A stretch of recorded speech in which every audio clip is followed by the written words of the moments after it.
வணக்கம் மக்களே, நான் உங்கள் ருத்ர மீனவன். இன்னைக்கு நீங்கள் என்ன பார்க்க போறீங்கன்னு சொன்னால், வடமராட்சி கிழக்கு மணக்காட்டில் இருக்கிற மண்ணுக்கு வாங்கி சேஜப்படி தான் பார்க்க போறீங்க. வாங்க வீடியோக்குள்ளே போகலாம். நாங்கள் இப்போ பார்க்க போகிற தேவாலயம் வந்து போர்த்துகீயரால் கட்டப்பட்டு பிறகு ஒல்லாந்தர் இடங்களை கைப்பற்றினது பிறகு அவையின் பராமரிப்புகளே இருந்தது.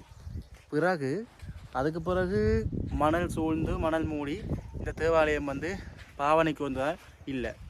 இப்போ இது ஒரு வரலாற்று முக்கியத்துவம் வாய்ந்த பாதுகாக்கப்படுற இடமா இருக்குது.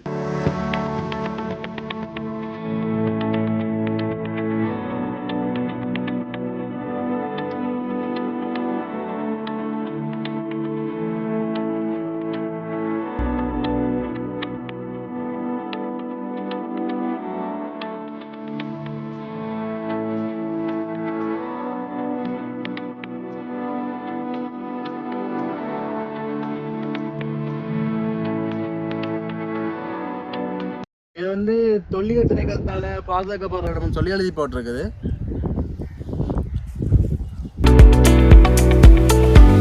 வாங்க இதை உள்ள போய் பார்ப்போம்.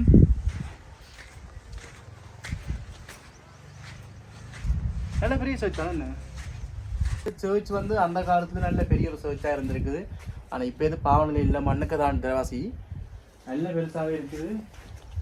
பழைய அந்த ஒல்லாந்தராக்கள கட்டுமானத்துக்கு எப்போ இது கட்டப்பட்டிருக்குது. இது பாதுகாக்கப்படுறது ஒல்லிய திணைக்களத்தால. முக்காவாசியே சர்ச் எல்லாம் மண்ணுக்க போட சாதிக்குது. தெரிகிற பகுதி இவ்வளவு தான். அப்போ யோசிச்சு பாருங்க, மண்ணுக்கு எவ்வளவு இருக்கும், எவ்வளவு மணல் வந்து அடிக்கப்பட்டு மூடப்பட்டிருக்குன்னு யோசிச்சு பாருங்க. மண்ணுக்குள்ள எவ்வளவு ரகசியங்கள் இருக்குன்னு பாருங்க.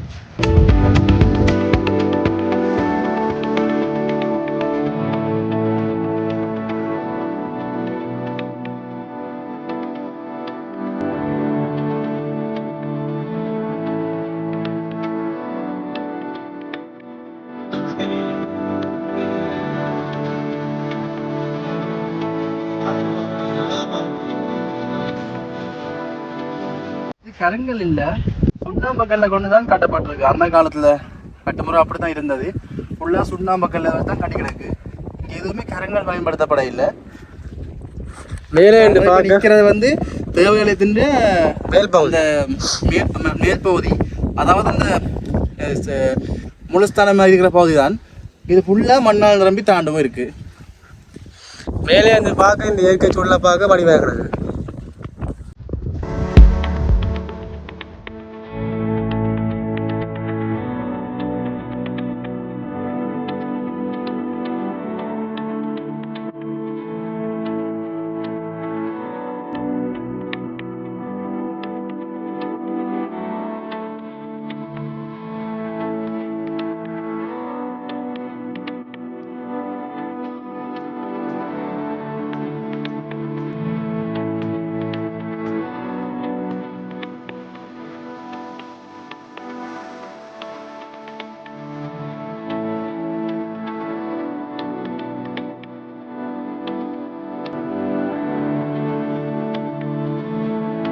மட்டும் கொஞ்சம் உயரமாக மணக்குமியால் மூடப்பட்டிருக்குது. பார்க்க நல்லா இருக்குது. ஆனால் ஒரு கிறிஸ்தவர்களை புதைக்கிற சவக்கால் அங்கே இருக்குது. அதுக்குமே ஒரு மண்குமிக்கு மேலே தான் இருக்குது. நல்ல பார்க்க நல்லா அழகாக இருக்குது. நல்ல வடிவான இடமே இருக்குது. இந்த சர்ச்சும் அந்த சவக்காலையும் சேர்ந்த ஒரு சூழல் உண்மையாக நல்லா இருக்குது. இதை பாருங்கோ, மணற்காட்டு பகுதியில் இருக்கிற சவுக்கந்தோப்பு எவ்வளவு இயற்கையாக அழகாக பச்சையாக இருக்குது பாருங்கோ. இதுக்குள்ள வந்து மாடுகள் எல்லாம் எல்லாருக்காக ஒதுங்கி இருக்குது. ஒரு பச்சையான பசுமையான ஏரியாவாக கிடக்கு. பார்க்க குளிர்மையாக இந்த வார சத்தங்கள் இருக்கிற பறவைகள் எல்லாம் நல்ல அழகாகவே இருக்குது.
இந்த இடம் வந்து எல்லாருமா ஃப்ரெண்ட்ஸாக வந்து சமைச்சு சாப்பிட்டு ஃபன் பண்ணுறதுக்கு நல்ல இடம்.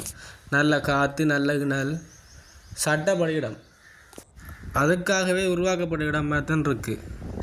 இந்த இடத்தை நீங்கள் பார்க்க விரும்பினால் உங்களுக்கு லொக்கேஷன் தெரியாட்டி என்னோட கமெண்ட் செக்ஷனில் போய் கமெண்ட் பண்ணுங்க. நான் உங்களுக்கு லொக்கேஷனை சென்ட் பண்ணி விட்றேன்.